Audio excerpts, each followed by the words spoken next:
Hi, I'm Derek Knuffke. I was in the United States Army from 1994 to 2015. So I was born in a town called Greeley, Colorado, which is out sort of on the plains, sort of a little bit away from the mountains in Colorado. Born there, and then to Colorado Springs for elementary school. And then my family moved to Fort Collins, Colorado, where I was in high school and college, and where I was commissioned from Colorado State University into the Army. My father was in the Navy, one term of service during Vietnam. My uncle was a backseater in F-4 Phantoms and retired as a lieutenant colonel. Initially, when I went into college, I started as an Air Force ROTC cadet. But then there were some different things that happened regarding the way that they were assessing cadets and over-assessing pilots and under-assessing other things. And I saw an entire class who had pilot's licenses and already been through light aircraft training be reassigned. And I decided at that point to switch over to the Army. My grandfather was a pharmacist in World War II in the Army, and that's about the extent of military service in my family. What was it like growing up in Colorado? Well, it's definitely home, and it's definitely the place I love the most. I like the snow. I love the snow. I was kind of always a pretty adventurous kid. Rode motocross bikes, skateboard half pipes, snowboarded on slopes we probably didn't have any business on. My family was a very stable, very loving family. I'm the oldest of three brothers. My middle brother, Jay, is actually Korean. He was adopted from Seoul when he was 2 years old. Then my youngest brother, Kirk, is a world-renowned jazz musician who lives in New York City. My parents are retired, and they're here in Florida with me. Live about 3 minutes from my house. So that's been nice. What were your parents? What did they do? What were their occupations? My mother was a lifelong educator. My father started out in education, and then he was one of those guys that just sort of switched jobs kind of a lot. He wound up mostly working with OSHA, occupational, well, I shouldn't have even tried to remember what that is, but the safety folks who govern workplace safety. He worked with them for several years in and out of education situations as well. And then my mom specialized in special education, and so she worked with disabled kids. If I was to go back in time right now to your high school years, and I was to ask any of your friends of high school, what was Derek like, or what is he like? What would they tell me? Honestly, they would probably tell you a lot of things I don't want to tell you. I was pretty anti-establishment at that time. I was not a football player. I was not involved in student government. I was as far away from that kind of stuff as you could imagine. I had a big flock of seagulls haircut, rode skateboards on half pipes, and that was kind of my thing. So I think they would still say I was a good friend. I think they would say I'm a smart person, but I did not enjoy the high school years in the traditional way. So how do you go from that to coming into your house and going to your parents saying, you know what, I'm going to join the military? Yeah, I've thought about that actually quite a bit, because it was very strange. And I already knew in high school that's what I wanted to do. And the kids that I hung around with couldn't really comprehend it, but I always knew that's what I wanted to do. Then when I actually began school at the University of Northern Colorado, and my mother accompanied me to the registration day, and she took me straight to the ROTC table and had me sign up, because I don't know that I would have done it if she hadn't. And I'm really glad that she did. But it's kind of a neat story. The reason I started at University of Northern Colorado is both of my parents graduated from there, and then my aunt and uncle, who were very close to me, also graduated from University of Northern Colorado. He went through the Air Force ROTC program, was commissioned as an officer, and then spent the majority of his years in the backseat of an F-4. So I had that influence. Also growing up in Colorado Springs, right on my little cul-de-sac, my best friend's father was also an Air Force lieutenant colonel.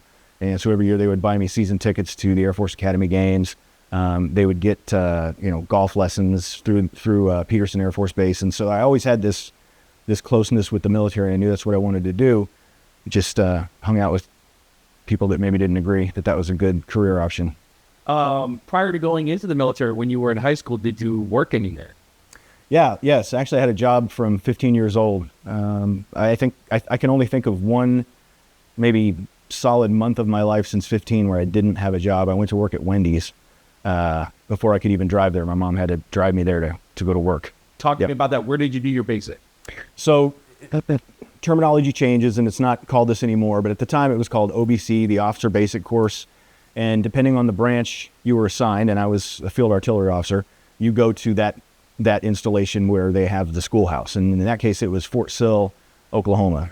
So the basic course, if I remember right, was about 9 months long. From there, I was supposed to go to Fort Polk, Louisiana.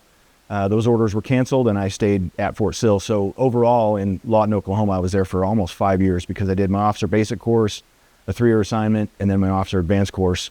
And then from there, I left for Korea. So yeah, I was there from 94 to 99. In Lawton. In Fort Sill, yep. Fort Sill. Yeah. Okay. And what were you studying? What realm of field artillery? Well, so different from basic training where a 13 Bravo is told, specifically what he's supposed to do or she's supposed to do, or a 13 Foxtrot, so the gun line versus the fire support line.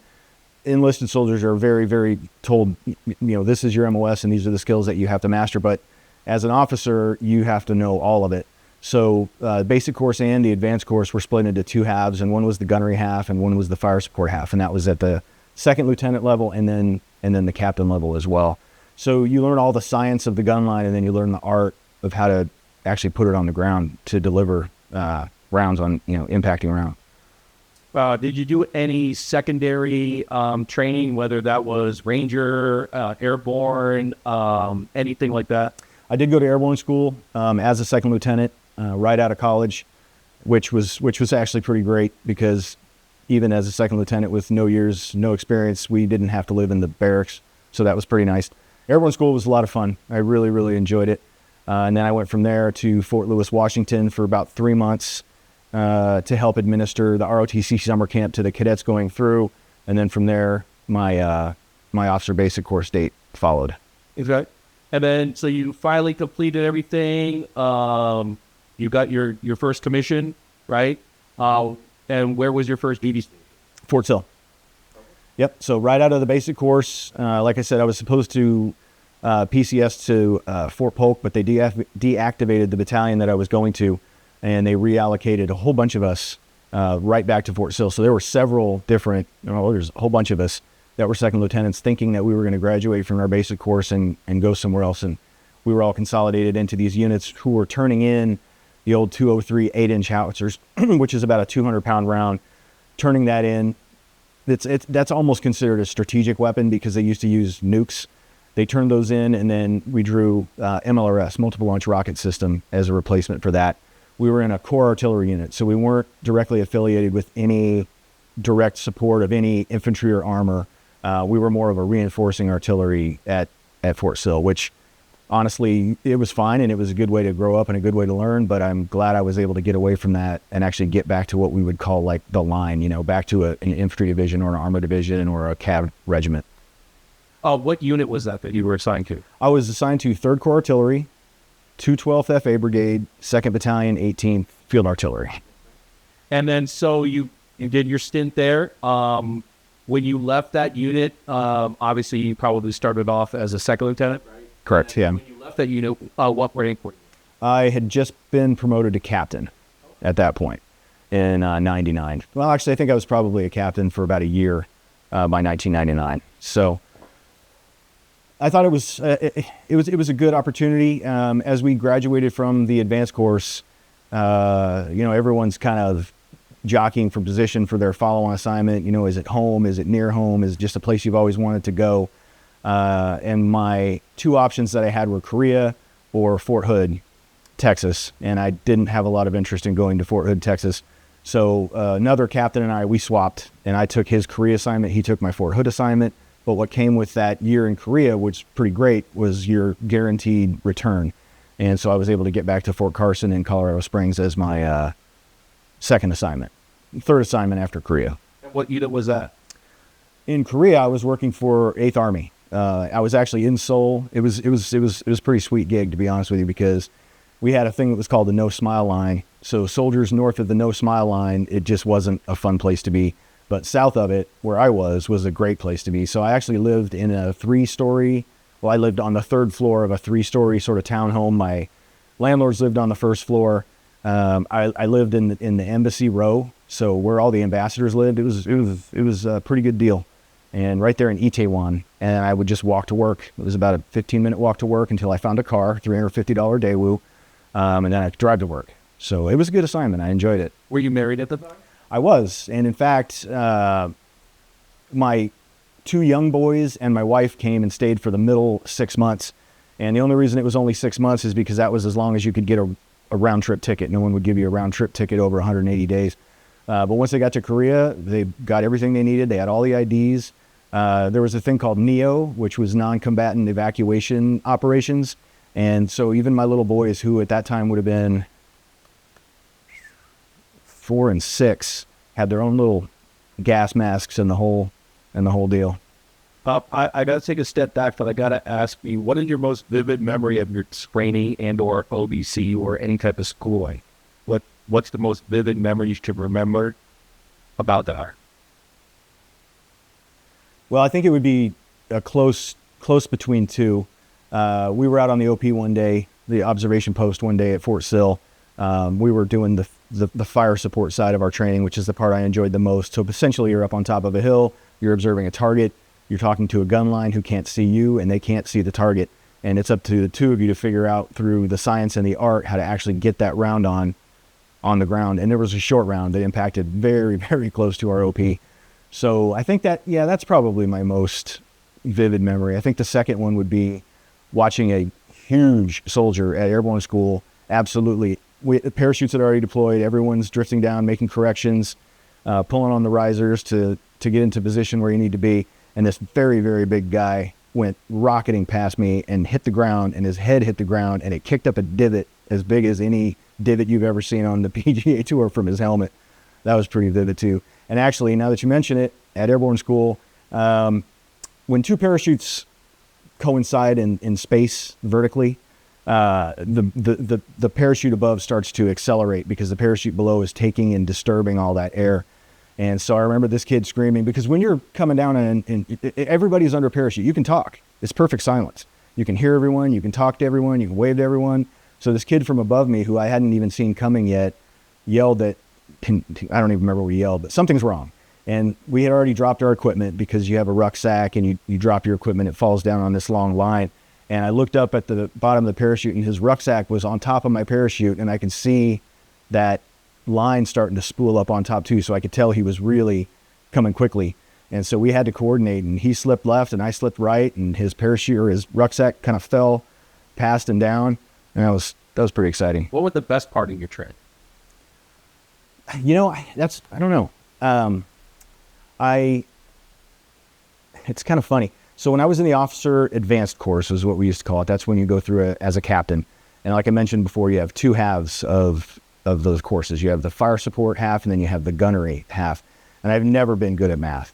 So I really struggled, both at the basic course and at the advanced course. I really struggled with the math portion. So I had already signed up to be in the Ranger Indoctrination Program. So everybody got up very, very early to prepare them to go off to Ranger School. And I failed my first gunnery exam. So failure was 70%, by the way, but I failed it.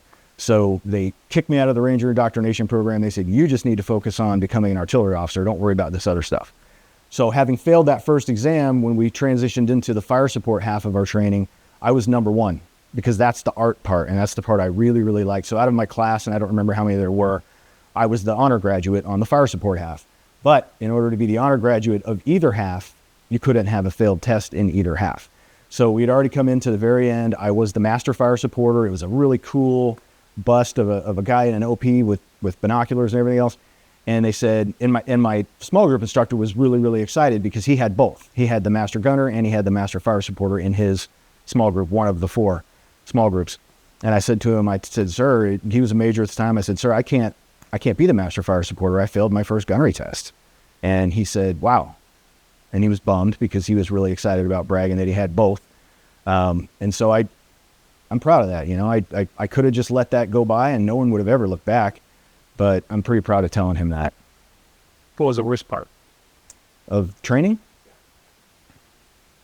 I can't remember a bad part, really, other than gunnery. I absolutely hated that, because back in the days when I went through the officer basic course, what folks go through today, it's all computer based, but I was sort of right on the edge of when everything was manual and analog before it switched to digital.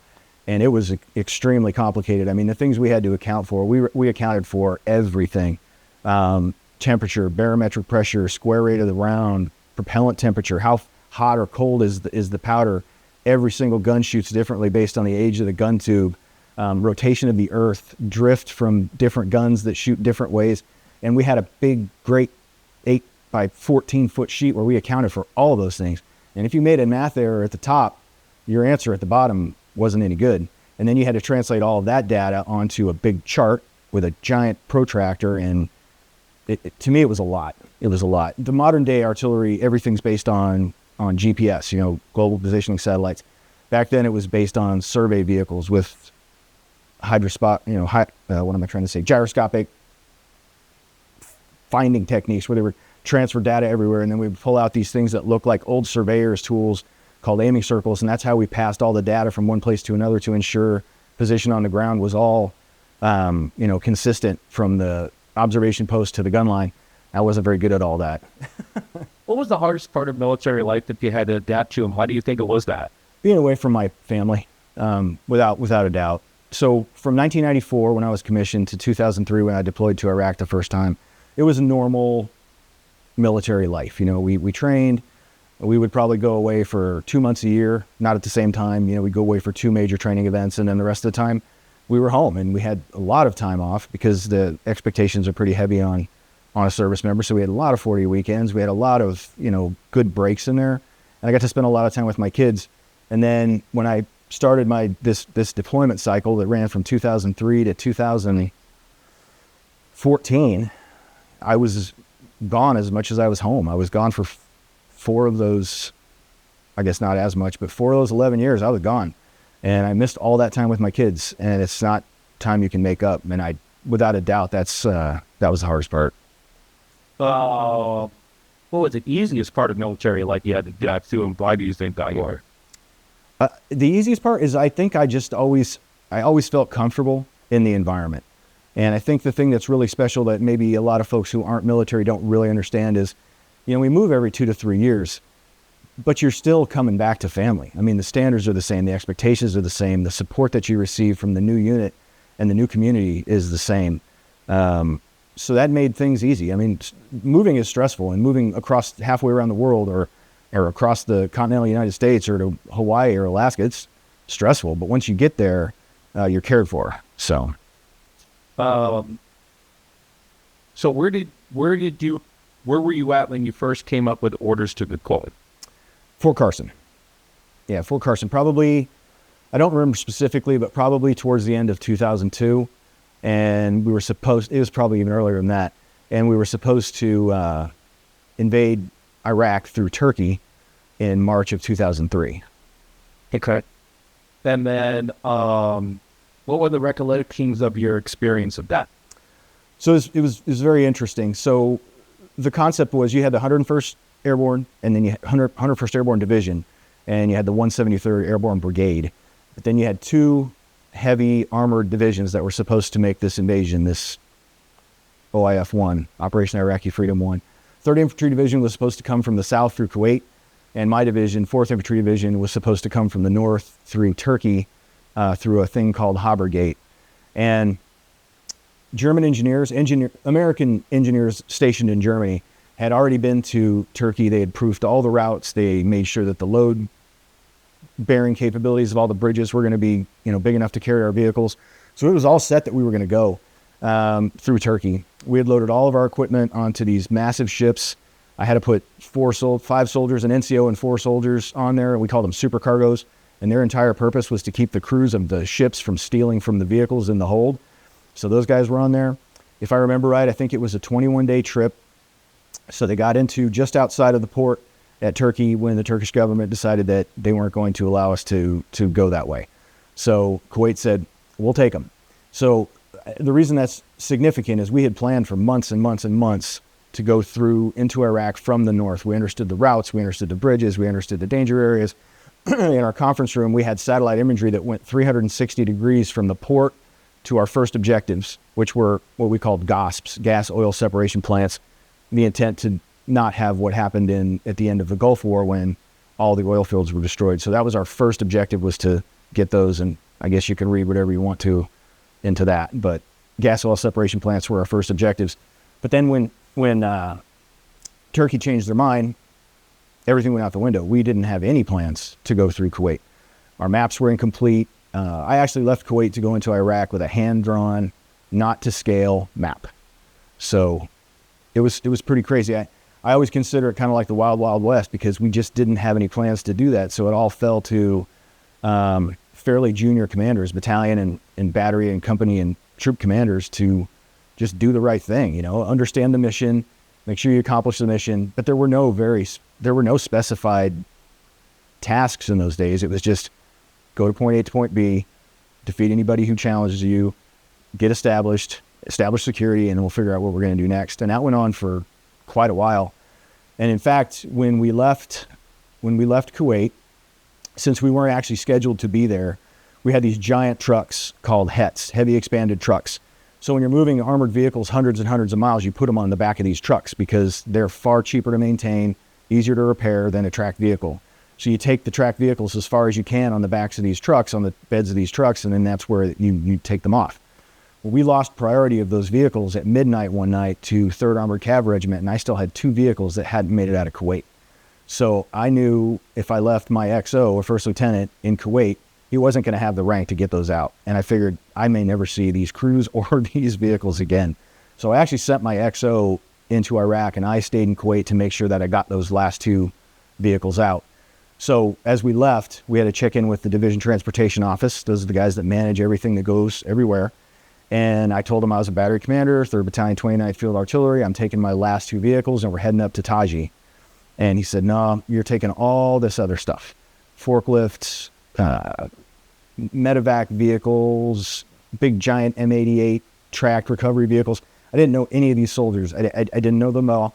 We had terrible communication, but yet out the door we went, heading up to Baghdad. And it was an absolute disaster. No one died, but only through luck. I mean, it was not a good experience.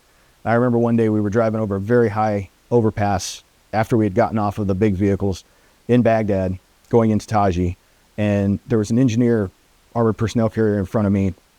They swerved over really hard, and I thought they were going to go through the guardrail, and this was a really high overpass. But they stopped just short of the guardrail. They kicked open the back door, and it was just all flames, just flames inside there, kicking out flaming sleeping bags and flaming rucksacks. And you're in the middle of a combat environment, and like, you know, what do you do? And to be honest, I don't even remember what we did do. I think we probably just put them out with fire extinguishers, and I think the vehicle probably started and we got out of there, but just pretty chaotic. I mean, I could go on for an hour on that first ride up. So were you in a combat role there, combat support or combat service support? Combat. Combat, okay. And how did the combat experience, did it change you in any way? You know, it's certain, depending on what time frame we're talking about. My time in Iraq certainly did, but not nearly as significantly as my final deployments to Iraq and my deployment to Afghanistan. Those really, really impacted me. They still do. In 2003, it was really, like I said, it was just kind of the Wild West. We just did our best, and we tried our best to do the right thing in the absence of orders. It certainly created a very powerful bond with the guys. It was Charlie Battery that I was in command of, Charlie Battery, 3rd Battalion, 29th Field Artillery. Just this past Father's Day, we, sent probably 100 texts back and forth all around saying, Happy Father's Day to everyone.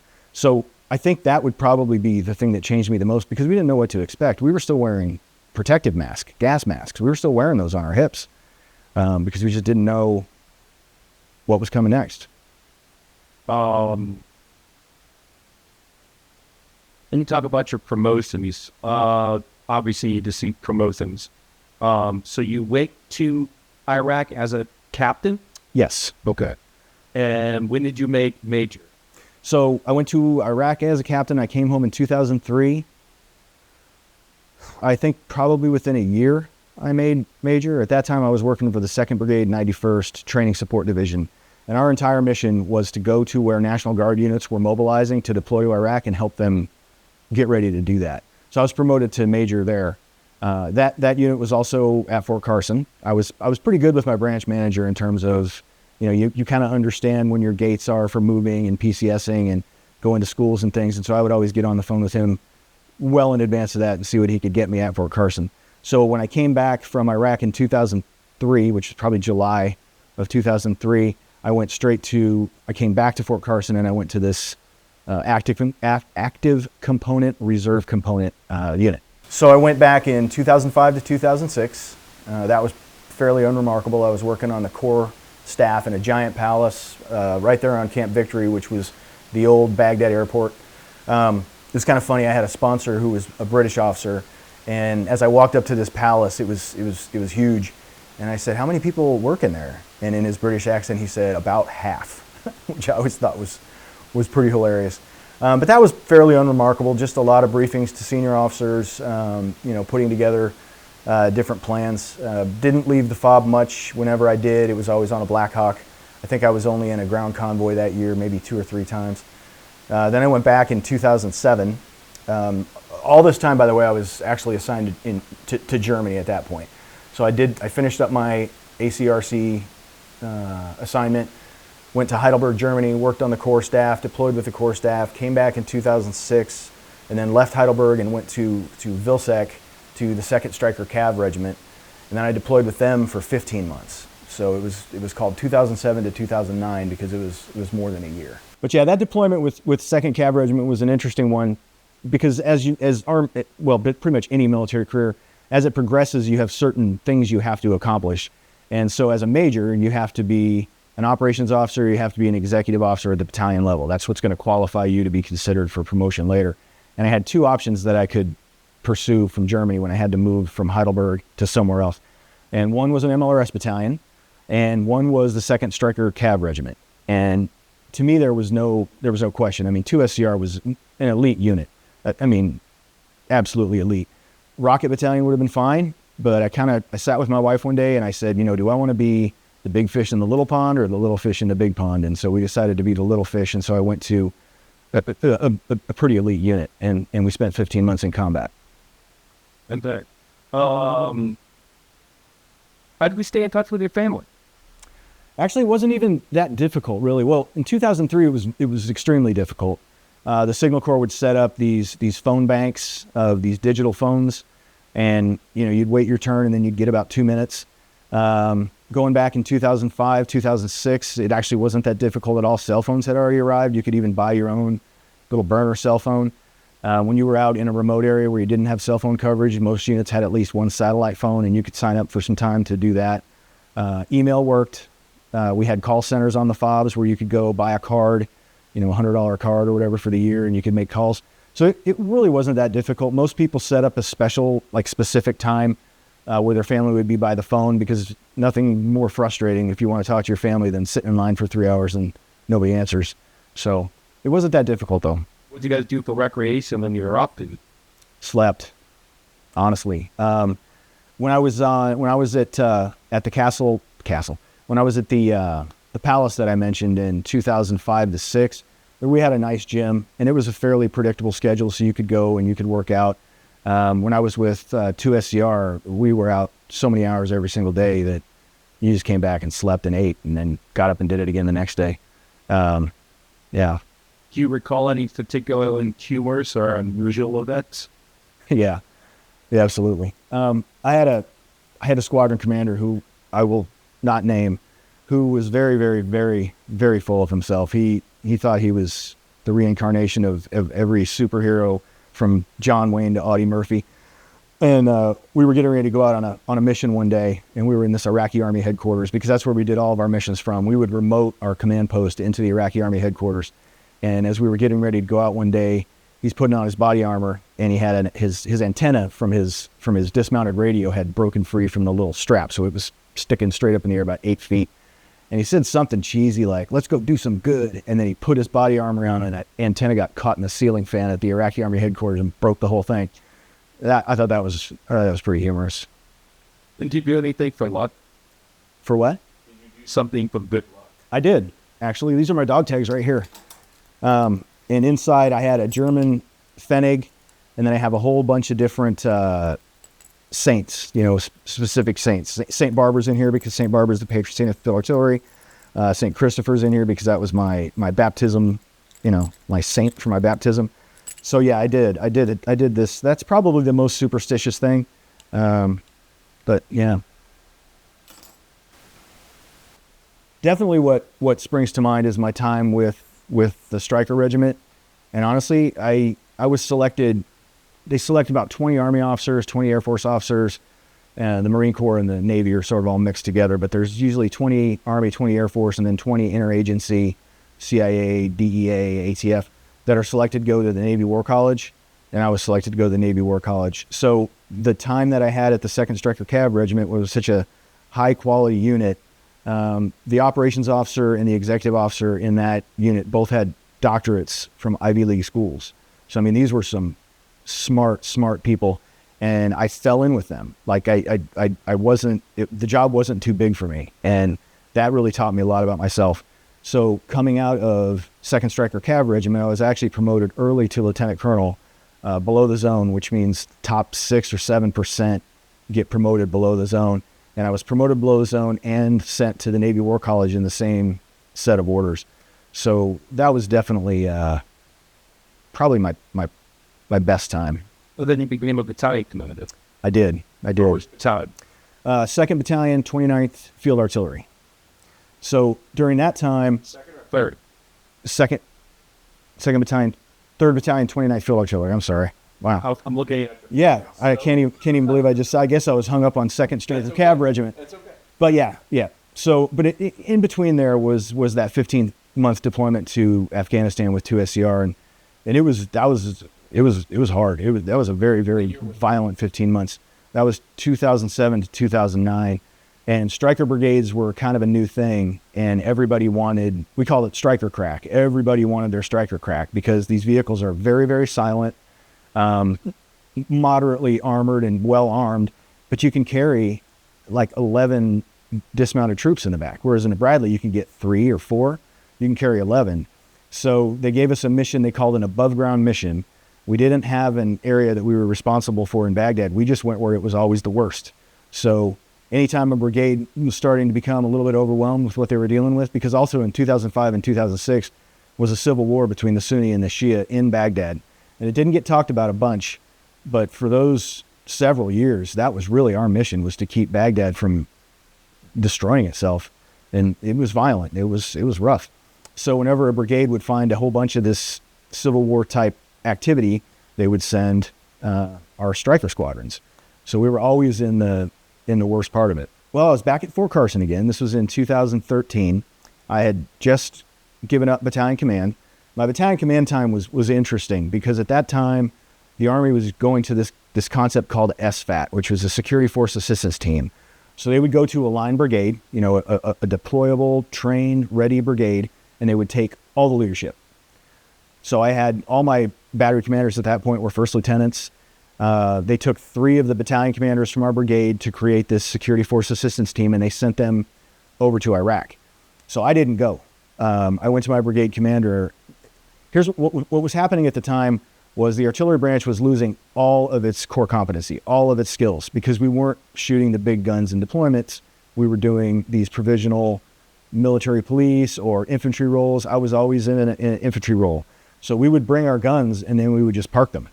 And so the guys were losing all of the skills that they needed. So when it was time for 3 of the 6 battalion commanders to deploy, I went to my brigade commander. I said, "You've got to leave me back here. I have got to recreate an artillery battalion, because if you come back after a year and I've been gone a year, I don't know. I'm not sure we'll recover the skills." So I stayed back along with 2 others, and 3 other battalion commanders and my brigade commander all went forward to do this security force assistance. So that was really the bulk of my battalion command. Leaving there, I had an approved joint assignment to Peterson Air Force Base in Colorado Springs, and that assignment was yanked at the last minute. One of the generals at the 4ID staff, one of the 1-stars, he was the deputy commanding general for support, called me up there and he said, "You're going to Afghanistan with us." And I had, all kinds of plans for what I was going to do once I got to this joint job. I was very excited about it. And I finally was going to be able to spend time with my family. And he said, "Nope." He said, you're going to Afghanistan." So, and it was, I don't want to say it was a threatening message, but he said, "We need you to go to Afghanistan with us, because to be the current operations chief we need a former battalion commander, and you're it. And so I said, okay. And then he said, but, you can always decline this too, and then we'll just have to PCS you and your family. Well, I had kids in high school. My wife had a great job at the Air Force Academy. So it really was a choice that didn't really even it wasn't a choice. So I went to Afghanistan. And the things that I struggle with the most today, I'm 70% disabled for PTSD, 90% overall. And the things I struggle with probably the most today were just a few weeks in Iraq, but almost mostly Afghanistan. I think it was underreported what was going on in that place. In Al-Qaeda, they were a little bit more predictable. In Iraq, Al-Qaeda in Iraq were a little more predictable because they did have a big ideological drive, so you could sort of anticipate what was coming next. But the Taliban was just pure organized crime. And it was weird, not something that we were trained to deal with. So we had these trusted partners who would give us false tips on high-value folks while they were smuggling cigarettes or human trafficking or opium or copper or marble was big. So on one hand, they're claiming to be our partners, and on the other hand, they're not. So I finished with that. I had an extremely toxic division commander. Again, I won't name who he is, but he was absolutely awful. And he was my second really toxic leader in a row. And so I just decided everyone's where they want to be in Colorado Springs. This is it. So I actually dropped my retirement paperwork from Afghanistan. And HRC, Human Resources Command, said, you can't do that. And I said, show me where I can't. And so I dropped my retirement paperwork. And then 3 months after getting home from Afghanistan, I was out. My wife's family lived right down here in Florida. In fact, like not 20 minutes from where we're sitting right now is where her mom and stepdad live. And my parents had always intended to move down here too. But the staying in Colorado was the way to go. Because like I said, she had a great job with the Air Force. The kids hadn't graduated. My oldest two sons hadn't graduated from high school yet. We wanted them to be able to have that. And so we sort of planned to move down here to be the least inconvenient for everyone and the kids. And so obviously you still keep in contact with a lot of your fellow officers and senior non-commissioned officers that you had. The funny thing is I don't stay in contact with any of the officers. I stay in contact with all the NCOs, and I don't know why that is. They stay in contact with me, and I stay in contact with them, and I really have lost track with exceptions, some rare exceptions, but the majority of it is the guys from my battalion when I was a battalion commander or when I was a battery commander. I commanded in the same battalion. So I commanded Charlie Battery 329, and I commanded 3rd Battalion, 29th Field Artillery. So when you got out, though, did you join any veteran organizations? I didn't. I actually went to work for a small defense contracting company in Colorado Springs, and I enjoyed that. It wasn't too bad, but I didn't stay with them very long. Then I moved on to teaching junior ROTC in Denver, which I did for 5 years at 2 different high schools, and I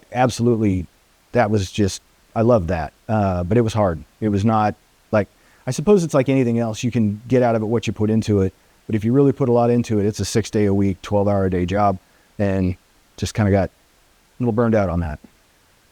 Well, I guess I like to tell people that I wouldn't trade any of it, but there's almost none of it that I want to do again. So, it definitely made me who I am. And I mentioned that high rating for PTSD, just had to see and do a lot of really just horrible things. And so that's changed me. It's made me anxious, like a lot. So stressful days are a lot to deal with. Overall though, the friendships that I made and the experiences that I gained, like I said, I wouldn't trade any of them. I don't want to do them again, but I wouldn't trade any of them. Obviously you're not in that defense contracted company anymore. So what led you to Florida? Family. So we had been away, as I mentioned, my in-laws former in-laws, live very close to here. So as a family, we kind of decided we would all just sort of come this way. My wife hadn't been able to be near her parents for a very long time, and the grandkids, they only got to see my wife's parents maybe, once a year, whereas my parents lived 5 minutes away, so they always got to see it. So it was sort of a deal that we made, that it was time to come down and spend some time with her family. And then when my parents decided that this would be a good place to go too, it just was a no-brainer. And so we all came this way. How did you end up here as the military heritage team? I was thinking about continuing to teach junior ROTC, but in Colorado, I lived in Colorado Springs and I taught in Denver. It was about an hour and 20 minutes each way. And then when I got to Florida, the only available jobs were in Lee County, and they were South Lee County, like Bonita Springs High School. And so, I did that for a little bit and decided I don't want to spend 3 hours on the road anymore. So I was just kind of looking around one day, and the volunteer coordinator position popped up on Indeed, and this would have been December of 22. So I took the volunteer coordinator job and loved it. I absolutely loved it. The people here they're just amazing. Anytime I can spend time with the volunteers in this building, that's where I want to be, second only to my family. And then the executive director, Gary, announced that he was going to step down. And I kind of thought, do I really want another stressful job? And then I thought, I am not a great follower. So if we get the wrong executive director in here, if I can't influence them, I'm probably going to quit. And I don't want to quit because I love this place. So I decided to just take the high stress job, and it has proven to be exactly that. Support through. Continue to volunteer. We have an all volunteer force. Continue to volunteer. Continue to serve. If you're lucky enough to do a 20-year career where you don't have to deploy anywhere, or maybe it's a 4-year enlistment or a 5-year enlistment, and you can just build that team with your team, I hope that for you. If you think you really like the idea of the military, don't base everything on your first assignment, because you may have a dud of a boss. I'd say give it a second chance, maybe do a second enlistment. I'd say if you do wind up deploying to combat, protect yourself, not just physically, but protect your brain. Don't seek out things you don't need to see or listen to stories you don't need to hear, because they stay with you. I think that's it. What would you like people to know or remember from your story? I think that I'm a good leader. I think that's really the best I can do, because I'm not a mathematician and I'm not a scientist and I'm not a doctor and I'm not a lawyer, but I'm a pretty good leader. So I hope that they would remember that. And what do you wish more people would know about veterans? That they're always, here in the museum, we have veterans of all different types. We have folks who did 1 year and then were injured and left. We have folks that did 30 or 35 years. So when we talk about veterans, that's a real big span. So the people that maybe did a basic training enlistment, did 1 year on duty, and then were injured in a vehicle crash or something, have a very different perspective than someone who was in for 21 years. I guess what I would say is what I would like people to know about veterans is you have no idea what they're struggling with. You don't know. So just be patient and kind, and, learn to know them as people instead of generalizing them as veterans, I think this job, as a continuation of my ability to stay close to the people that I want to surround myself with, has really been, kind of a blessing, because I really did have to see and do some really pretty awful stuff. And a lot of it we didn't have a choice about. I mean, one example I would mention is, this was when I was in Kandahar. This is when I was in Afghanistan. They would put folks up on these mountaintops with a radio, and they would overlook all of our installations, big or small, and then they would report all of our movements. And so we had to eliminate those people. They didn't want to put skilled Taliban fighters up there because they knew what was going to happen to those folks. So they put the very, very disadvantaged, disenfranchised, pay them $10 to go stand on that hill. And I knew and this happened almost every day for 365 days, at least 3 times a week. We would have to, eliminate that threat. And I knew it wasn't people that I had any interest in harming. So I guess that's the message is, you're just never going to know what people had to do or people had to see. And just because someone looks physically capable doesn't mean they don't have a bunch of scars inside.